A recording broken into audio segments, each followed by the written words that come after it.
안녕하십니까, 이태윤입니다. 믿어지나요? 상해와 같은 일선 도시에서도 많은 오프라인 매장이 버티지 못하고 있습니다. 이 가게는 지난번에 왔을 때 아직 영업 중이었는데 지금은 문을 닫았습니다. 여기에 있는 가게들, 2층에 있는 매장들도 거의 다 닫혀 있습니다. 백성들의 직은 많은 사람이 국가가 중소기업 지원을 강화해 주기를 바라고 있습니다. 비록 이들 중소기업이 인터넷 대기업과 비교할 수는 없지만 많은 일자리를 제공하고 수많은 가정의 생계를 유지해왔습니다. 현재의 경제 환경에서 이들 오프라인 매장은 라이브 방송 판매와 인터넷 충격이라는 이중 압박에 직면해 있으며 많은 매장이 부득이하게 문을 닫게 됐습니다. 4년 전과 비교했을 때 상해의 출퇴근 시간대 지하철 승객 수는 최소한 3분의 1이 줄었고 음식점과 쇼핑몰의 고객 유입은 절반 아래로 감소했습니다. 많은 아파트 단지 앞의 식당들은 한때 식사 시간이면 인산인해였으나 지금은 텅 비어 있습니다.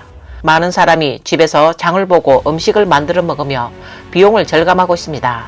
실제 촬영 영상에 따르면 예전의 상해 신송강로는 사람이 북적였지만 지금은 대로에 사람을 찾아볼 수 없고 가게들이 여기저기 문을 닫고 있습니다.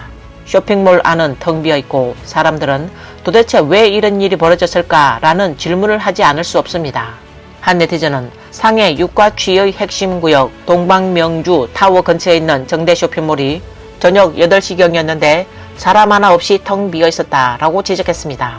손님이 많았던 허거 식당은 손님이 있는 테이블이 한두 테이블, 많아야 셋, 다섯 테이블이고 사람이 거의 텅 비어 있는 상태입니다. 또 다른 한식 고깃집을 봐도 영업 상태가 비슷해 좌석의 3분의 1도 채우지 못했습니다. 새로 문을 연 동북의 음식점도 상황이 그리 낙관적이지 않습니다. 정대 쇼핑몰은 핵심 상업지구에 있는 황금 같은 입지의 쇼핑몰인데 저녁 시간밖에 안 됐는데도 이렇게 한산하다니 정말 놀랍고 안타깝습니다.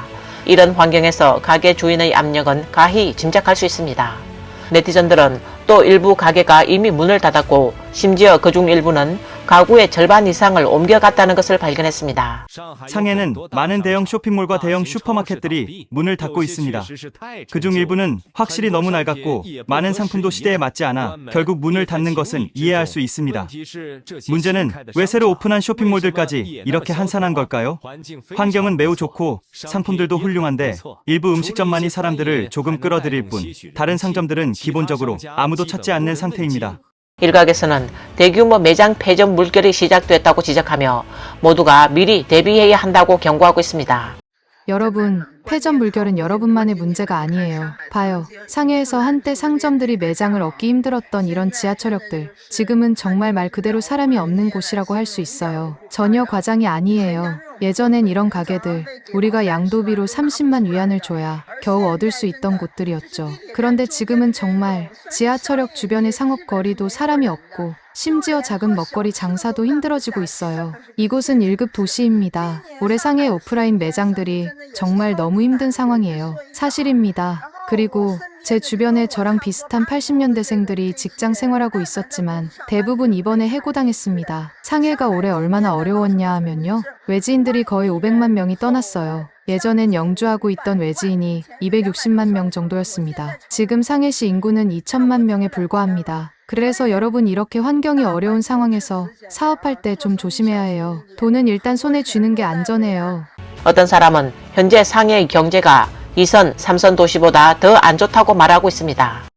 나는 지금 상해의 경제가 2선, 3선 도시보다 더 나쁘다고 느껴졌습니다. 지난 2년 동안 제 주변에서 일하는 사람들은 거의 모두 해고당했습니다. 어떤 사람들은 해고된 지 거의 2년이 지났는데도 아직 일을 찾지 못했고 또 어떤 사람들은 아예 고향으로 돌아가 버렸습니다. 최근에 친구랑 함께 서해 쪽으로 사무실을 보러 갔는데 건물 전체가 거의 다 비어 있었습니다. 건물주가 말하길 임대료가 한창 좋았을 때에 반값으로 내렸는데도 여전히 임대가 안 되고 있다고 하더군요. 그들은 말하길 이제 막 졸업한 신입사원들은 경력이 없어 상해에서 대부분 일자리를 구할 수 없다고 말했습니다. 이게 제가 상해에서 본 상황입니다. 최근에는 자주 광동 쪽으로 출장을 가고 있는데 심천이나 동광 같은 도시들은 상황이 훨씬 나아 보였어요. 물론 제가 단기적으로 보고 온 것이라서 깊이 있는 이해는 부족할 수도 있는데 여러분은 주변 상황이 어떤가요?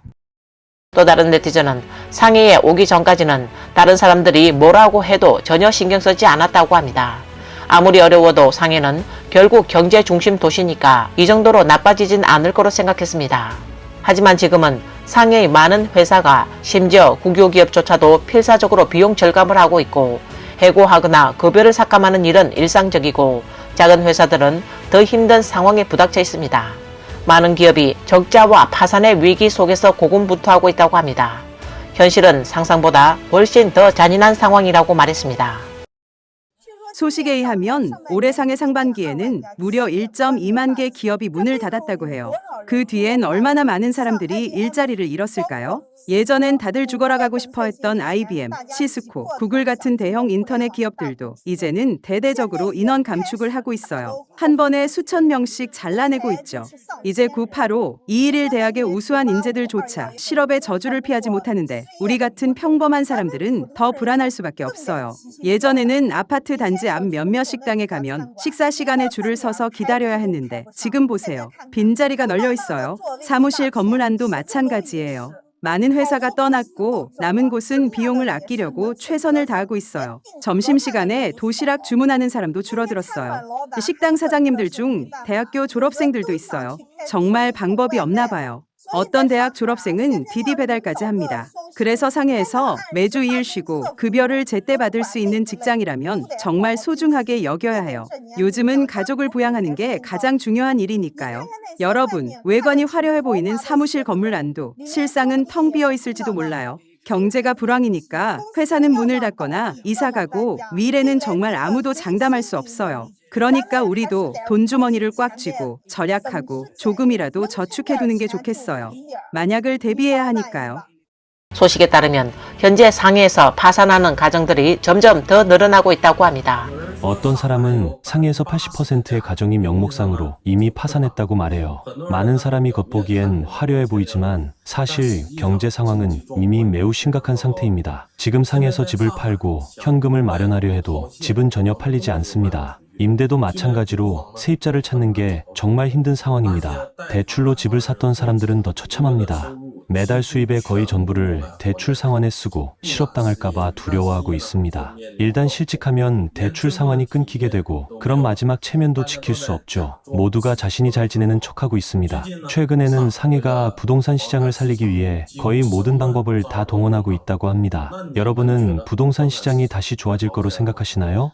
저는 상해 중개업자로 집을 시장가보다 싸게 구매해서 리모델링하고 높은 가격에 파는 업무를 주로 하고 있어요. 지금 가장 실감 나는 건 저에게 집을 팔려는 사람들이 점점 더 많아졌다는 거예요. 집이 부동산 대출이 끊겼거나 법원에 압류당했거나 아니면 빚을 갚기 위해 집을 팔려고 하는 상황이에요. 실업자도 점점 더 많아지고 있어요. 제 주변에도 실업한 지 거의 2년이 된 친구들이 많아요. 지금도 일을 못 구하고 있고 어떤 친구들은 아예 고향으로 돌아갔어요. 심지어 석사 졸업생 들도 배달일이나 택배 일을 하고 있어요. 정말 요즘 일자리를 구하는 게 너무 힘들어요. 그리고 상해의 많은 사무실 건물, 현재 공실률이 매우 높아요. 임대료는 절반 이상 떨어졌지만 여전히 세입자를 구할 수 없어요. 다른 일선 도시들도 이런 상황인지 모르겠네요.